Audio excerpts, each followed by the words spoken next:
તો કે તમારા ગરમ પેટના દુખાવાની પેટની કોઈ પણ બીમારી હોય તો નેચરોપેથીની અંદર એવો ઉપાય આવે છે કે તમારે ભીના કપડાની અંદર લઈ તો તમારા પેટ ઉપર તમે મૂકશો તો તમને એમાં રાહત થશે. સેમ વસ્તુ તમારા માટીની અંદર કે માટી પણ જ્યારે એને પલાળી રાત્રે પલાળી બીજી દિવસે સવારે એને કન્ટિન્યુ રાખી પેટ ઉપર મૂકી શકો છો તો તમારી આંતરડાની અંદર રિકવરી તમને મળી શકે છે. એ જ માટીને તમે આંખ ઉપર મૂકો. આ નેચરોપેથીની બધી સારવાર હોય તો તમને આંખની પર રાહત થતી છે.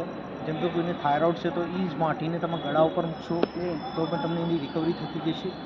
સેમ વસ્તુ એ જ માટીને તમારે જ્યારે બેક પેન ઉપર કમરના ભાગમાં ક્યારે એર ફોલ સિક્સની અંદર જે બી રિકવરી થતી છે એ જ માટીને તમે એની ઉપર મૂકશો તો તમને એની રિકવરી થતી જશે.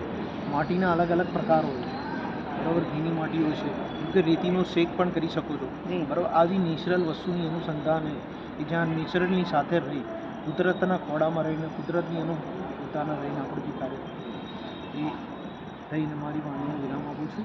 ખૂબ સરસ. આનાથી કોઈ નુકસાન ખરું કે સાહેબ કે બહુ જ લોકોને પોઝિટિવ આવે છે ફિલિંગ્સ આનાથી?